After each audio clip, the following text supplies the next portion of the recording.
Now, go. Program the computer.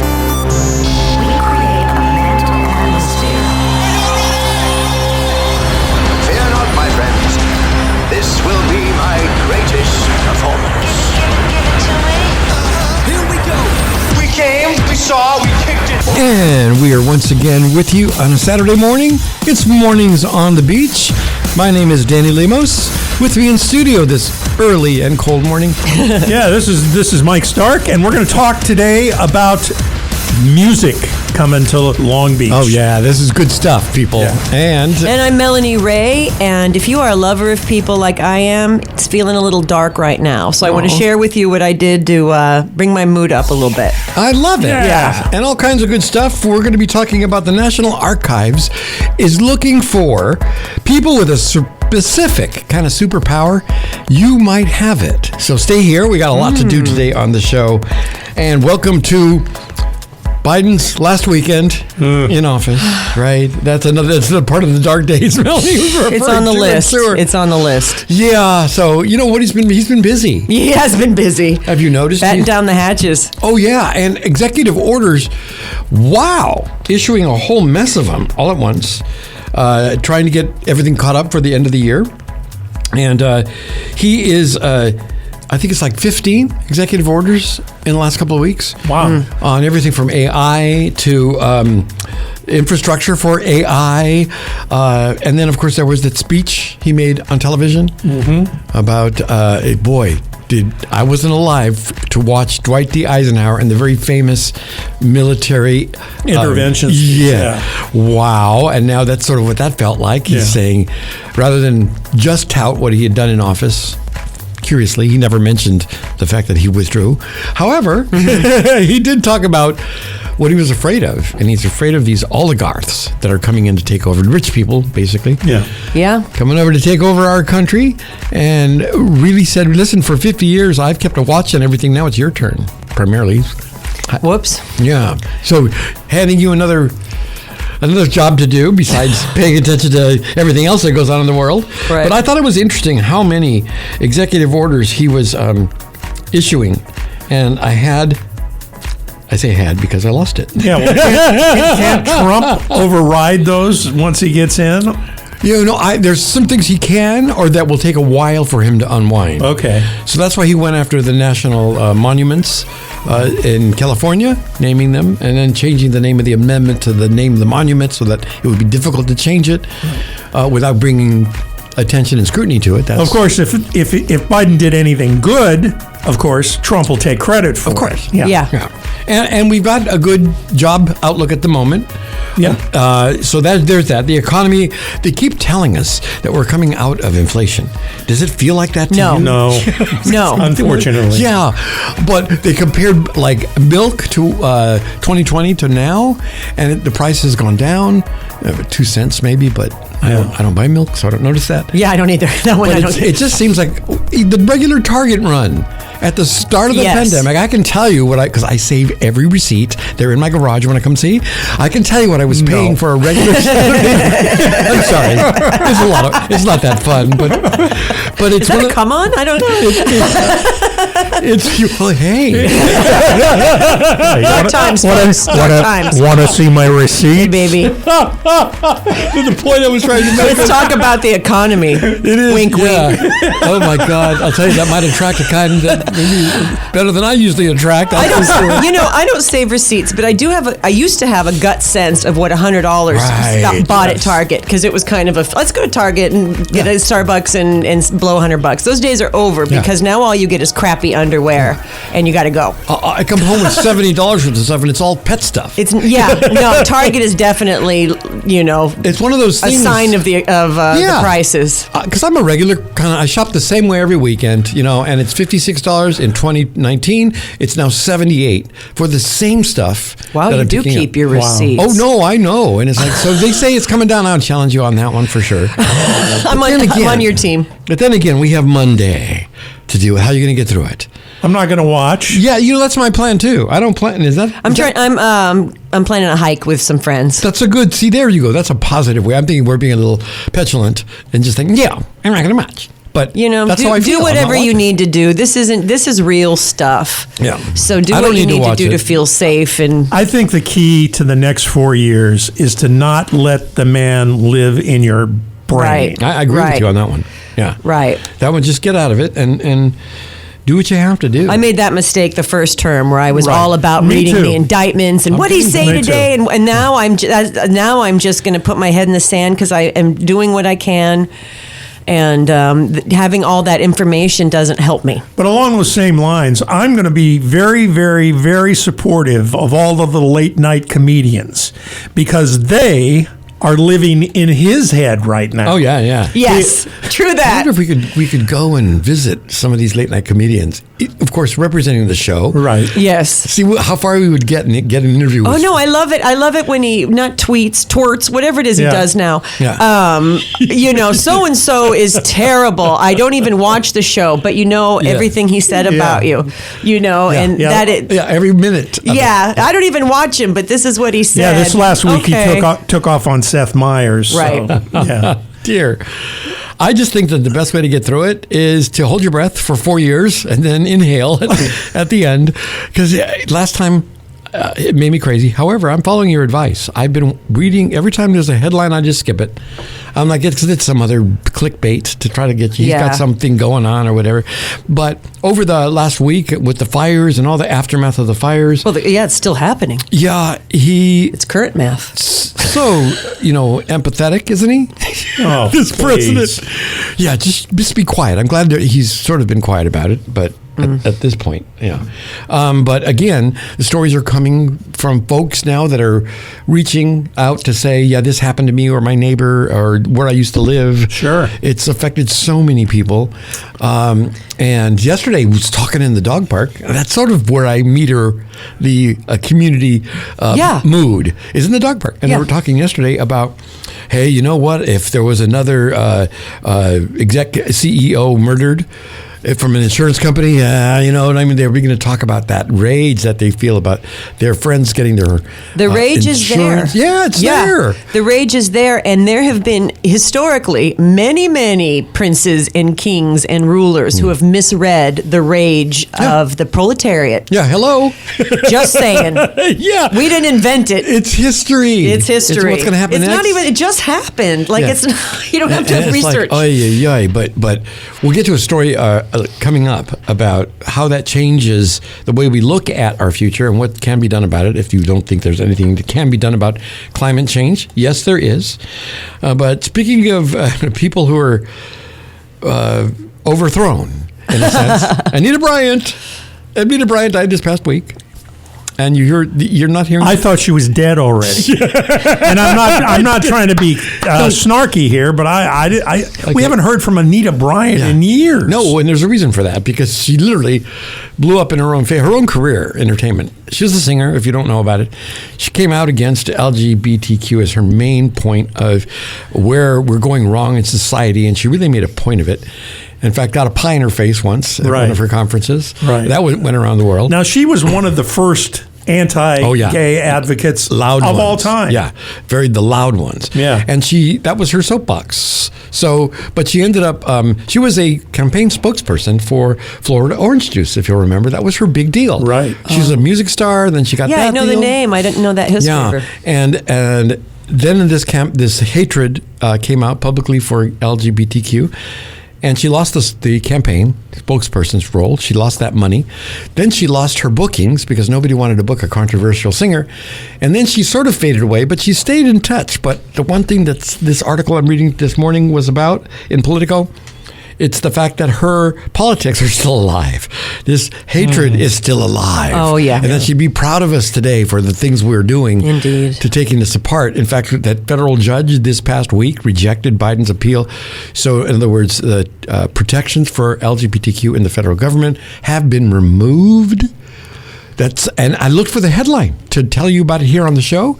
You can't find the story right now. Right? It was there on Wednesday, but it's gone now. It's been buried by other news or what has been taken down. Who knows? But it's getting a little dangerous out there.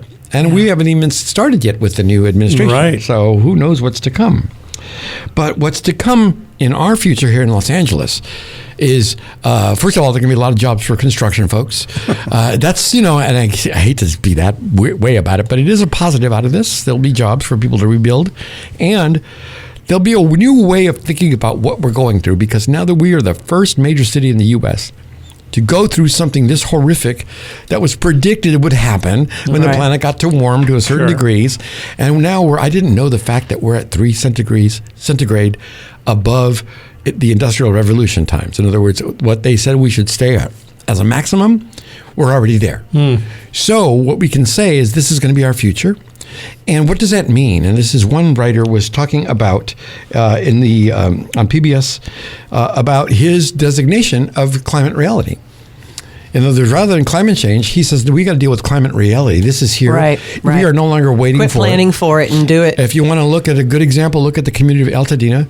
And what's the result of that? Well, there was a lot of dry brush, there was winds, all the conflagration that we need for such a catastrophe. And for 20 years, we've been saying this could wipe out a whole city. Right. Right. And it almost did. And the water crisis. I mean, there isn't water to support the amount of people that are in LA County, which is also, was part of it's part of the whole equation. Oh, yeah. And where'd the water go? Well, starting way back in the 40s, diverting it to Owens Valley to be able to put houses in the middle of the San Fernando Valley and raise a lot of money. A lot of people profited from that. Mulholland and all that. But here we are at the other end of that. And, if you're a conspiracy theorist, doesn't do the show, first of all, what's wrong with you? And second of all, give us a call, because I've heard nothing but conspiracies about the water in L.A. Coming from the bastion. Well, we're a desert. I mean, the root of it is that this area is a desert. Yeah. I mean, that's... And look what we did to Palm Springs. Yay! Right. We watered lawns. it. Oh, the lawns in Palm Springs kill me. Because remember the days you'd go out there for the dry heat? No longer. You go out there for the mugginess now. Right. It's different climate. But here in Los Angeles, you're thinking, as I mentioned earlier, from that bastion of integrity, Mel Gibson, talking about why he thinks the water disappeared. It's a conspiracy. That guy. Yeah, well, his house burned down. So it might be a little biased. Yeah. His Malibu house, the Santa Monica house, didn't get touched, but there you go. But all the devastation, as we begin to find out about Malibu, good Lord. Yeah. But that's next on our thing is like a reality that's changed by, a future that's changed by the reality that we're in now is the point of the article in Politico that I was reading.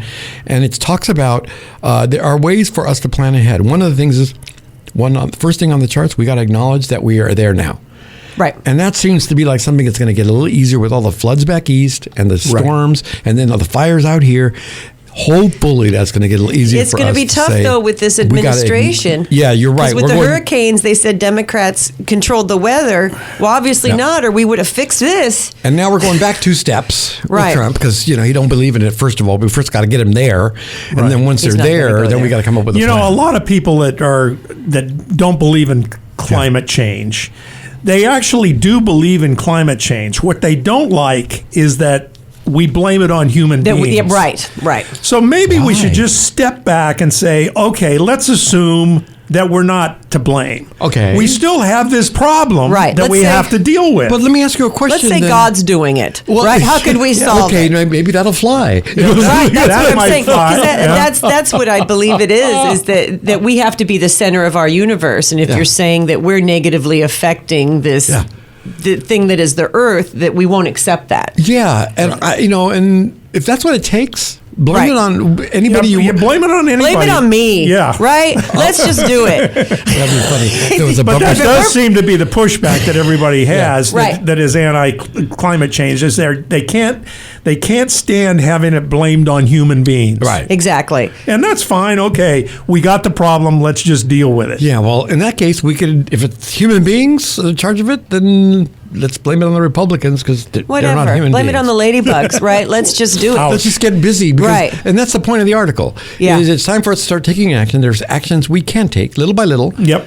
And we can stave off what's happening to us, unless, of course, we just prefer to burn, or in your case, to drown if you're in another Well, I know. part of the my country. house personally, I'm trying to get ready for. I'm not going to pay for air conditioning because it doesn't make sense, but I'm You're going at the beach. Right. So but I put shades up to try to keep my house house cooler. I'm working on the foundation for floods. Like I'm personally trying retrofitting. Like I'm personally trying to get my house ready for the next thing, not when, but And the thing, right? You know, like I said, little steps, and you're making them in your personal world. If that was also cities and governments taking those steps in their world, like Long Beach can, and Long Beach is pretty progressive about this stuff. So For sure. I'm hoping we'll see a lot of that come to pass in our local town. On my way here, I saw a guy with a hoodie that said Long Beach versus everybody. And I was like, I want to go get that. That's awesome. That's how I feel. Oh, that's great. Well, we got a song coming up, and like I said, whenever I go to the folder where Mike puts the music, there's always something that resonates with what on our schedule to talk about today. Well, we got This a lot one's of surely Mike's one good of at it. picking them. a lot of new music coming out too, and this is one of them. This is a band, fairly local band, Robert John and the Wreck, and a song called "Ashes in the Snow." While the fires continue to burn out there, Robert John and the Wreck with Ashes in the Snow. Right here on Mornings on the Beach. Wow. Where'd you find that? That's heavy. It's a new song by that band, and like I said, they're local. I've been sort of That's halfway great. following them, and then this pops up. I'm guessing the song was written before the fires, obviously, Yeah, but wow. amazing. Yeah, great timeliness on that one. We are Mornings on the Beach. Get a cup of coffee. Sit down with us and spend your Saturday morning. Yeah, you're all set. I'm too. Me too. And we want to talk to you out there. If you have a superpower in the city of Long Beach, the National Archives is looking for you. And what superpower might we be speaking of? Flying? Really? Maybe transport your time? No. Can you read cursive writing? I can. Yeah. Can you? Yeah. Then they want you. You can't read my cursive writing, but I can read other people's. So what they're doing is projects to translate a lot of documents that have come in, and these are like things like the Revolutionary War Ooh. documents, Oh, that would be fun. of the field notes of Charles Mason, of the Mason-Dixon line, right? Or Just immigration. now? Don't they have that worked out by now? I don't know. This article is only this week, so maybe not. Japanese evacuation records to the 1950 census, even.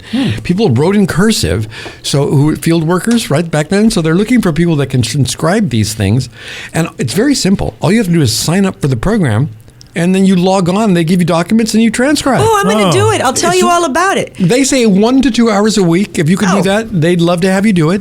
I think that would be fun just I to think see so what too. documents they Sure. would feed you. And information, if you want to find out about it, is, let's see, you could go and find it at catalog.archives.gov. Okay, That's in your something- go-to, do either of you guys write in cursive or are you printers? I stopped writing in cursive. No, I write in cursive when I write for me. It's weird. But if me I'm too, writing a me too. note, I print it. I don't know why. I'm just print. used to that. Yeah. I used to write in cursor, but Well, when did you learn? Did you learn in school? Yeah. Yeah, yeah, they don't teach it third anymore, grade. but- Believe it or not, since 2023, the California legislature has enacted a law that says you have to teach up to grade 3. So I don't know if that's happening. It's not happening. Right? You know, But I gotta say, in teachers' defense, they keep adding things to the list of things we have to teach, and they don't add any time to the school day. yeah, it says they don't actually use it in real life, so they're not. Some teachers can. Well, they give you 7 hours of work to do in 5.5 hours. So if something's got to go, Yeah, right, cursive it's gonna be cursive over math or whatever. you Yeah, know. but because of these historical documents, that's why they want to keep teaching children it, so they can read cursive writing, go back and read original historical documents. Could you imagine being able to go into the archives, finding a document and not knowing what it's saying because you're only 20 years old? So if that's a it's out skill you there. don't have, ask your grandpa. Yeah, exactly. But this is if I had the time, I would do it too. This sounds fun. Yeah, I You would do know, it. I may do it. Yeah, really. And apparently, the reason they need you is because AI can only go so far with cursive writing. oh wow. Yeah. Something they Screw can't you, do. AI. Boy, it's becoming pervasive. Oh, so that means when the machines take over, we'll all have to write in cursive so we can. So they we can't read what yeah, we're. they can't read got it. That'd be awesome. Got That's a movie right there. Yeah. Yeah. That's great. Yeah. Who values me now? Yeah, really. Well, Mark Zuckerberg. Not that guy. He doesn't value women as no. much as he values men. And this is an article that came out this What week. happened to that guy? Right. Oh, I'm willing to bet he I was don't- always a douche. He's just louder now. Well, that's how he's portrayed in the movie The Social Network as a douche. Yeah, and So he followed through with it. they got it right. Yeah. Oh, God. But this is in Mashable.com, an article about him wanting more masculine energy I around did Facebook. Did you see that? Oh, my God. What an idiot. I mean, what? Now I know now I'm becoming a conspiracy theorist. It forces you in one direction or the other. You take that comment, and then recently Elon Musk posted Right. This is that why I'm making- babies who are born C-section are smarter, have bigger brains than babies who were forced through the birth canal. For one thing, where do their brains go in the birth canal? They just fall out, they stay in the woman, whatever. But you put those two together, and this is really misogynistic, dangerous stuff. He is, Zuckerberg is saying a lot of our society has become very neutered or emasculated. Check out that comes from a guy who's not getting laid. Anyway, carry Either on. that or he's wearing Crocs. But other than That's the same thing. I don't know. None of this makes sense if you saw his latest video. The guy looks hyper-masculine. Yeah. Well, he says masculine energy is good, and obviously society has plenty of that, but I think corporate culture was really trying to get away from it. In other words, women in the office, right? I think having a culture that celebrates the aggression a bit more. Well, listen, I've met some pretty aggressive women. You know what? We've in been corporate living culture. We've been living in the culture that values aggression since the beginning Yeah, of of America, and I don't dig it. Yeah. But guys like that are on top again, so now they get to say these things they've believed all along. Yeah, but the author of this, Viva Wittenberg-Cox, says his claim that masculinity in corporate America is a thing of the past is demonstrably false. Men currently hold about 90% of CEO positions in Fortune 500 companies, and the highest number of female representation we've ever seen, yet still overwhelmingly male-dominated. Right, so facts aren't relevant. Yeah, no. But, you think about maybe he wants everybody to go, what do they call that, kite surfing? Like he's been Well, you seen know what doing? I think it is, and it's just like when the Ramaswamy, I can't forget how to say his name. When he went in, I think that these guys are coming from these wounds that I didn't measure up to mom. There you go. The girls didn't like me, and now they have power and money, and they can't separate the fact from those feelings that are still in them, and we're all going to live on the consequence. Thank you, Dr. Melanie. Anytime. I need my own damn show. I was going to say, she's going to be the first one we spring off in here. I'm a spin-off now. Her own show, and it's great. Well, I'll tell you what you can do to improve your life. If you want to improve your cognition, let's say you want that brain to swell up as high as it can go.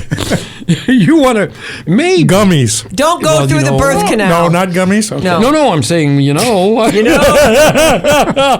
there's some medicinal value to it. I will attest.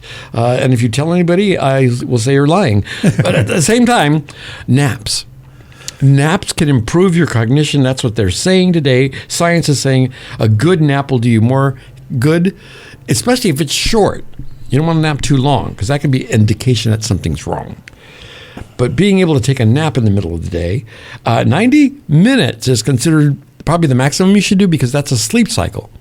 And you'll go deep and come right out of it. That's when it's most refreshing. I love naps. I like to take the ones that are like 20 minutes long. That's me. And they're not usually, I know that I'm not asleep, but my eyes are closed and I'm just in neutral mode. Yeah. And that resets the clock, apparently. That's a Absolutely good does. thing Yeah. for you. Absolutely. And then you throw a dog or a cat in the mix, and it's super soothing. 2 cats on one side, Yeah. 1 dog on the other. I No. ain't moving for an hour. I'm and a like half. that on the couch. I got all love the it. animals around me. And It's they like, know. They go to bed. He yeah. clots in the bedroom at 2:30 for his nap. Right? Well, you are a scheduled dude. I'm telling you. It's not me. It's the damn dog. He's got me in a... Mr. $780 receipt. I can right? only watch 30 minutes of any show before he bounces a ball and starts to whine. He's learned that works. Yeah. So, yeah, he does that. But I celebrated his 4th birthday today. Boomer is 4. I saw that on and Facebook. it was Happy adorable. birthday, Boomer. Started with the bath. And then we went out and had lunch. Yeah, and there was a picture of you trying to serve him some ice cream or something. We were at Nick's the Greek, and they brought him over a soft serve bowl of ice cream, which I guess most dogs love. He would rather have the French fries that were on the table. Yeah. And then I had dog biscuits from the dog bakery. We went in there and he sniffed out 3 and we're like, okay, let's have 3 cookies. We took them with us. He wanted those cookies rather than any other human food. He wanted those dog Yeah, I was just surprised because you and I go to breakfast. He eats everything. He eats everything. Yeah. And I'm seeing this picture of he's sort of like halfway looking at this ice cream like, I don't want that. And by the way, I want to thank you for feeding him pancakes the other day because when we got home, boy, he had some energy. Oh. He was a rumping and stomping, and he got the zoomies because we get him some pancakes over the. It was very funny.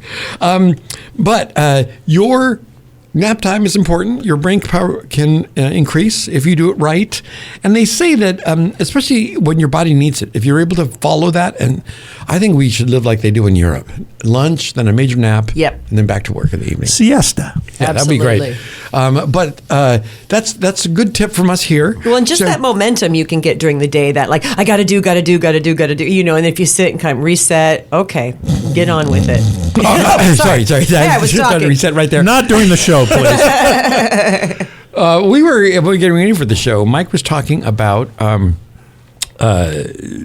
new television production in Long Beach. Oh, yeah. That you saw on Netflix. Tell us about that. Oh, yeah. Yeah, I have mixed feelings about it. First of all, I love that it's set in Long Beach. Yeah, I would do too. love that part. And it's 8 episodes on, I'm not sure if it's Netflix or Amazon Prime. It's on one of those two. Okay. And it's called On Call. Oh, we'll find it. And it's about the Long Beach Police Department and 2 patrol people, basically. Really? The problem is the action stuff is great. They film it like the old cop show, except that it's dramatized. Oh, got it. But whenever they're not doing the cop stuff, the writing is not all that great, unfortunately. But the funny thing, and I mentioned to Danny before we went on the air, is that they'll take a call and it'll say, proceed to shoreline and ocean. Okay, so they get in their car and they're off. When they get to the location, it's nowhere near shoreline and ocean. Like we don't know. But we would know. Yeah. But the rest of the average world. average person wouldn't know.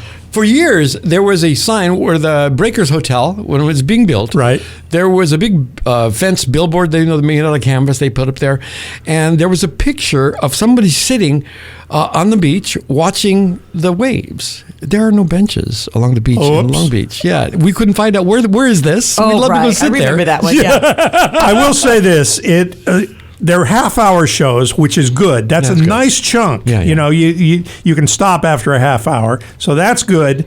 And there's 8 episodes up now. Whether it'll be taken to another season, I don't know. Dick Wolf, who's a pretty well-known Heard of that guy? Yeah, he produced the show, but they need to update the writing a little bit. Okay. I think. Dick, if you're listening, I'm a member of the Writers Guild. I can help you out. There you go. And you know Long Beach.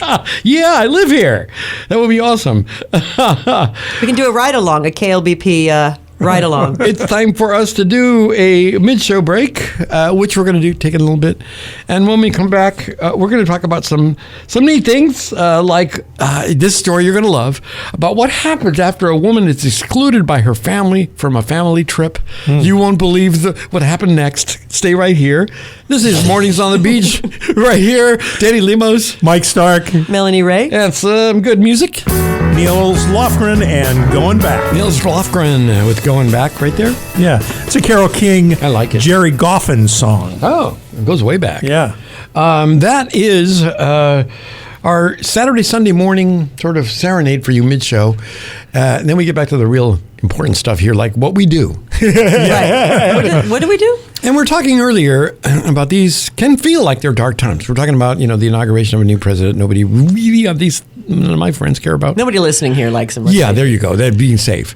But Melanie was talking about how you were able to alter that mood. Oh, right. Well, it's I'm a teacher and I'm not working at this moment, and I have an orange tree. And normally, I would take bags of oranges to my classroom and make orange juice with my little juicer machine thing, and then kids get to see where orange juice comes from, because they really see it coming from the store.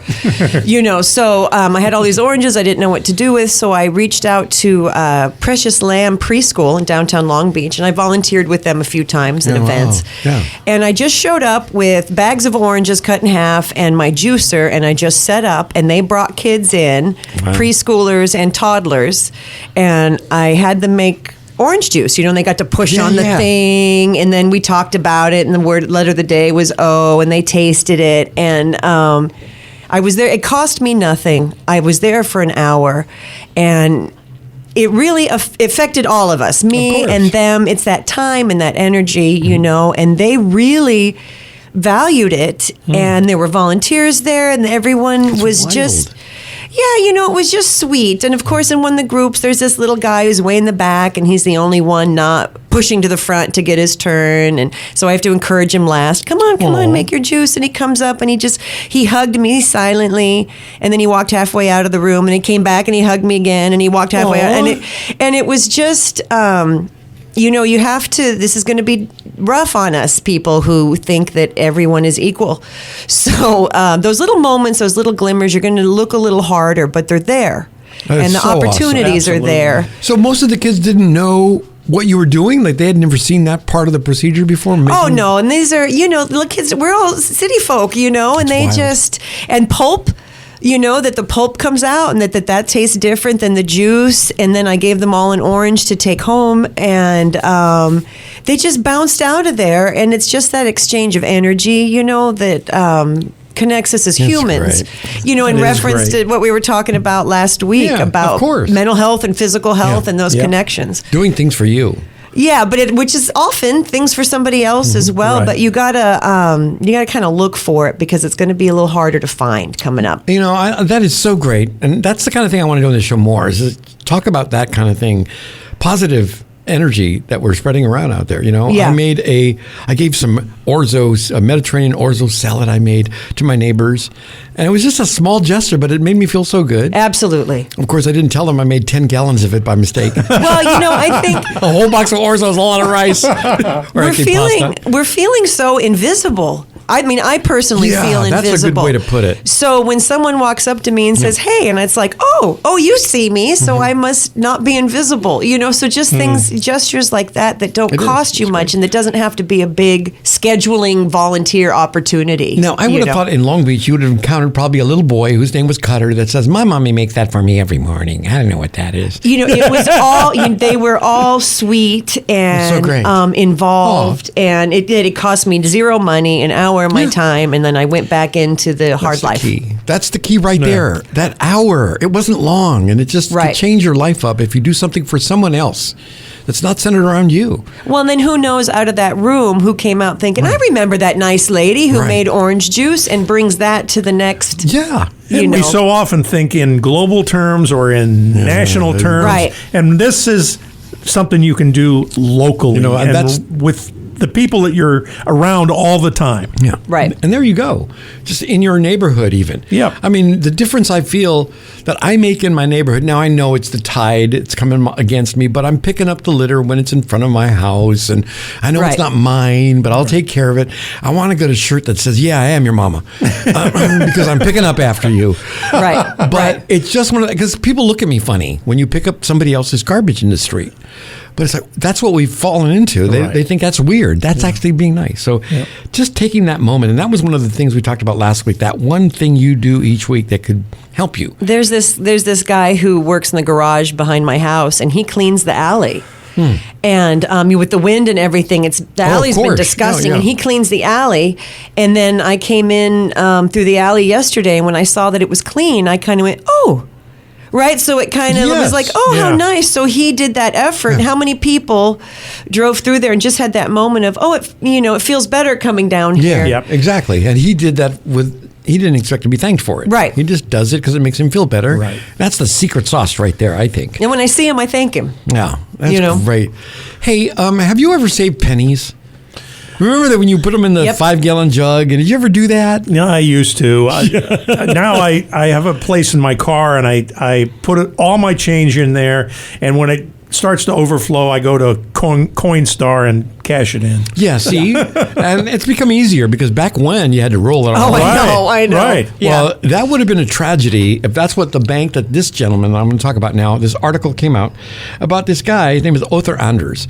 And Otha has been collecting pennies for the last 40 years. Yikes. And he's been putting them in jugs. He says he loves finding a penny on the street. That's where he'd get most of them. And then from change, and people would give him extra pennies when they didn't want them. You know, that little tray you see on the counter there. He was collecting them. So he did that for 40 years. Then he tried to insure the collection because he was going to insure his house and said, the insurance company said, I'm sorry, you can't insure that. We won't That's a insure lot that. of pennies. Yeah, it's a lot of pennies. So they wanted him counted. So he thought, well, I got to do something with them. And God knows, maybe his family decided it was time for the 15-gallon jugs to go, 15 of them full of pennies. So he had to get help to move them, first of all. Took them to the local bank, and they said he wanted to exchange them. How many are in there? He said he didn't know. Now, they knew him because he's a member of a community where they know you when you walk into the bank. It's not L.A. Yeah. But they said, we'll count them for you. We'll put them through our machine. How nice. 500,000 pennies, 500,000 pennies were in there. And how much do you think he got? Just take a wild guess. If you're out there listening, take a wild guess. Let's How see, much? you moved the decimal point. Yeah, you gave us the answer, $500,000,000. but you gave us the. I'm still not going to do it. He gave us the answer, and we exactly. can't figure it out. Yeah. I don't want to figure it out. $5,136.14 is what he collected. When I saw that, I went, oh, hell no.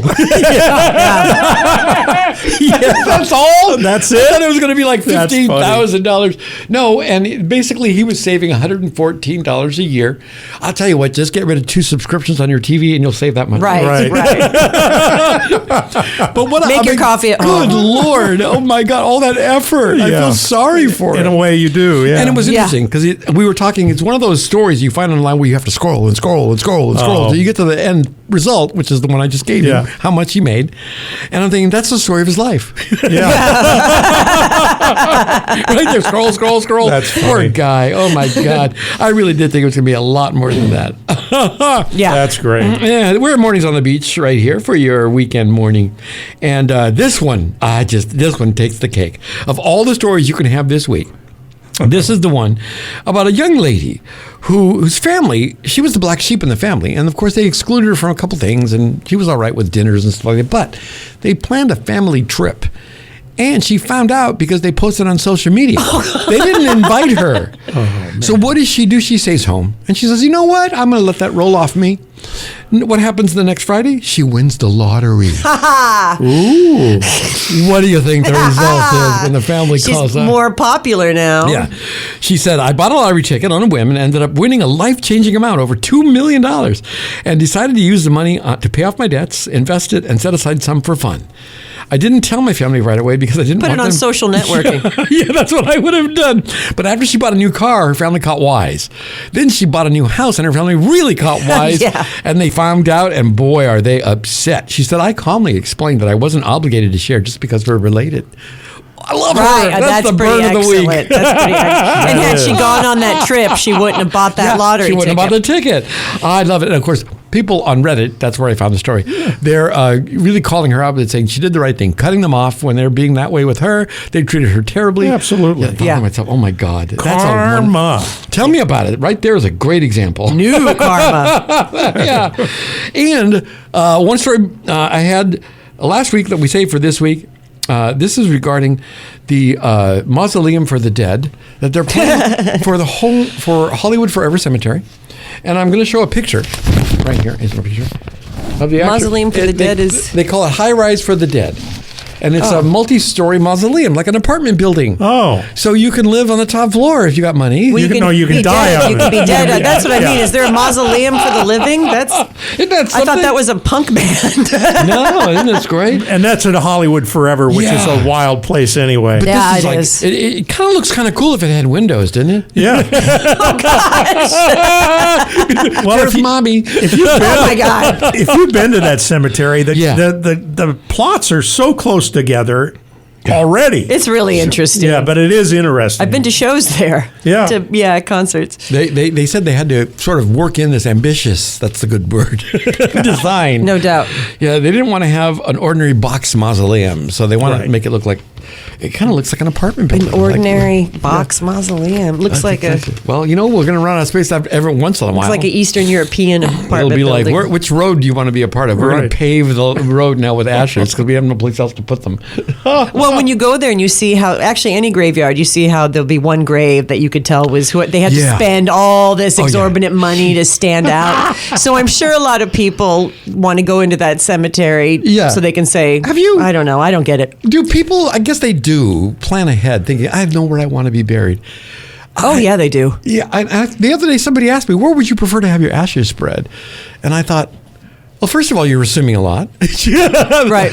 But at the same time, I don't know. Where would I want to go? I think I want to be where dogs are. Maybe Rosie's Dog Beach. The ash thing is an interesting question because I remember when my dad was cremated, and if I'm not, I have no religious background to kind of plug into. So that kind of like, this is this honored, it's an interesting question, and I always came out with really dark, cynical things to do with it. I don't want to offend the audience. Yeah, I would offend the audience if I had mentioned on the air where my brother decided he wanted his ashes spread.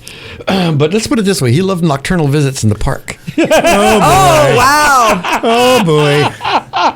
Well, hey, my dad's just outside the breakwater. No kidding. Right. That would be awesome. I want to be on the Queen Mary on the deck. Well, I held on to his ashes for a while because I didn't know what to do with them, and then we had a boat briefly, and we took a boat ride just outside the breakwater, and I looked back at Long Beach, and it was so beautiful. There you go. And he always loved Long Beach, and he had been here in the Navy, and I thought, here, so that's where we did it. I hope you scattered him facing Long Beach. Yeah. What? I was facing Long Beach. I'm not sure where his face was. Yeah, you're like, you faced me the wrong way. No, there was like silence in the, I don't care. I really don't. For years, I told my family, put me out with the recycling. I could, if it's up for you, if it makes you feel better, do what you need to do, but I'm not going to care. I want my daughter to fill, those big cans that they put like Parmesan cheese in and pizza spots? Oh my God. I want my daughter to put my ashes in like one of those big cans and drag it behind a bicycle. One of my writers. In Long Beach. Comedy writers I worked for many, many years, Lon Whalen. Lon decided that he wanted his ashes ground up into a fine powder, then put in little vials of cocaine and passed out at a party with his enemies. Beautiful. I thought that was great. Well, here's one for you. And this actually exists. No kidding. Oh. You can have your ashes made into a vinyl record. I've heard about this. There you go. Maybe that's what I need to do. Yeah. And you have to come up with a label, right? They put them in tattoos also. Yeah. Do they really? Yeah. Ew. Yeah. Ew. But recycling, I guess. suppose. Can you imagine how many ashes are at Disneyland? Oh, people shaking their pants legs. Just keep your eye open. Yeah. You know what I mean? I bet you there's so many people. There's a lot, yeah. Oh, my God. Well, shaking their pants legs. Yeah, well, how else are you going to get it there? I've seen the movies in the prison yards where they get rid of the sand. Yeah. Well, I'll tell you what, we got a song that's most appropriate. Yeah, I don't know if it has anything to do with what we're talking about. How did we get here? But this is Jason Isbell, Bury Me. Bury me where the wind don't blow. Oh. Where the dust won't cover me. Jason Isbell with Bury Me. Is Jason local? Lovely. No, he is not local. He's from Nashville, and I saw him in Nashville. Yeah, no kidding. I saw. Well, he played with Todd Snyder at the Ryman. Todd Snyder is an awesome guy. We got. I stalked Todd Snyder. Are you kidding me? You'd stalk him? I stalked him. That's why I was in Nashville. Oh, no kidding. Now I know Say why more. you're so strange. Yes. Right after airport started to open, I flew after COVID, and you could fly. I flew to Nashville to see Todd Snyder at the Ryman, and also to stalk him at his recording studio, the Purple Building. In East Nashville. In East Nashville. That's wild. And I walked over to it. I stayed at my niece's house, and I walked over to it, and it's just a purple building. I didn't know what to expect. I was like, I'm going to go see Todd, right? So I go walking over, and there's nobody there, but it smells like weed from the just around the building, the aura of the building. So there's a Todd. QR code. There's a QR code carved into wood over the building that says nothing, right? So I just scan it, and then I get a text that says, looking for a delivery?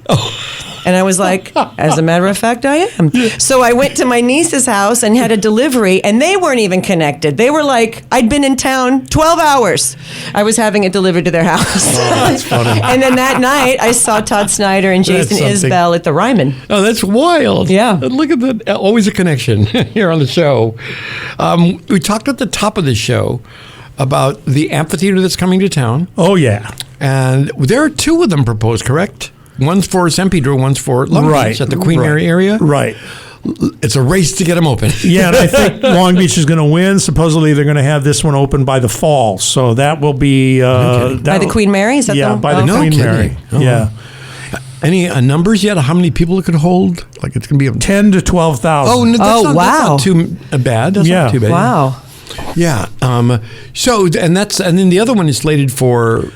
They haven't set a date for that. They got the land cleared. They got the land cleared, and but San Pedro, especially if Long Beach builds theirs, they're going to have a lot of problems getting people to go to that venue because it's just farther away. It's hard to access. It's hard to get in and out of San Pedro. Yeah. They're thinking Olympics. Maybe they're thinking about maybe so. All that stuff's going to be happening around the Olympics. Looking for a building right now. Maybe it's time to invest because people are going to need places to stay. I don't know. Is it going to be where Port Sacal was? Yes. Yes. Oh, okay. That's in San Pedro. Honestly, I'd like to see them both happen Me and too. both be vibrant. Music. Well, didn't the mayor talk about something this past week? Yes, he's the one that sort of announced it at his State of the City announcement, and that how they're going to focus on music in general in the city over the next year. So I think we play a real big part in that. I hope so. Yeah. And we're going to play a big part in your life if you're interested in becoming a radio person or a podcast person. Do it. Our regular producers segue. workshop is happening. See, I've been in this radio business for a little bit. You're good, Dan. You're good. We're going to your first teach time? people how, first of all, about what KLVP is, what we do, and then if you're interested in starting your own, we'll give you a lot of advice. We'll hook you up with people that are already doing their own shows. It's happening Saturday morning. Sorry about if you're listening on Sunday, but it happens Saturday morning, and it's happening at 11 a.m. at the Sports Basement over at Bellflower Boulevard and Stearns, the old Sears building, for those of you who remember. That's happening, and we're going to be upstairs on the third floor. Okay. We got a massive space, so come one, come all. It'll be a lot of sweet. fun. Sweet. Yeah, they have this enormous screen. Normally, I'm used to like a wall space. This is enormous, the size of the whole room. It's going to be quite a presentation. Awesome. Yeah, so it'll be fun. That's Saturday at 11 o'clock at Sports Basement. And we're also followed later in the morning here on Sunday. Oh, right. By Mike's show. And for those of you that aren't going to watch the inauguration, my show is called The Inauguration, a musical call to action. Yeah, well, there you go. Ooh, nice. So I can't wait. Yeah, well, I'm in. You'll be inspired, hopefully, by the end of it to not give up hope and to be proactive in what's going to happen over the next 4 years. And that's 10 o'clock on Sunday, right here on KLBP. Yes. You'll be able to hear that. Well, I think, you know what? We got to get out of here for another day. That went fast. Didn't it? It did. So, like saying, if you hope you finish your coffee, now you can go out and have your morning. Yeah, there you go. But we'll be right back with you again next week. And for those of you who haven't, we've got a new app. The KLBP app is available at Google Play and also at the App Store. All you got to do is search KLBP. It'll pop right up. Download that sucker, and you'll be able to listen at the touch of a finger in your car. Literally the touch of a finger. One. You hit that app and it starts immediately. Yeah. No ads. Yeah, that's what I love about it. It's We'll great. fix that. We'll get some ads. No. But it's a wonderful step up for us. Yes. And for you, until you can find us here in Long Beach. 4 Mornings on the Beach. I'm Danny Lemos. I'm Mike Stark. Melanie Rae. And you're going to take us out with... Yeah, this is a great, great new song from Kinky Friedman, who we lost this last year. It seems that he made an album with that in mind. He's normally a sarcastic kind of guy. This is a very heartfelt album, and this is a perfect song for him. See you down the highway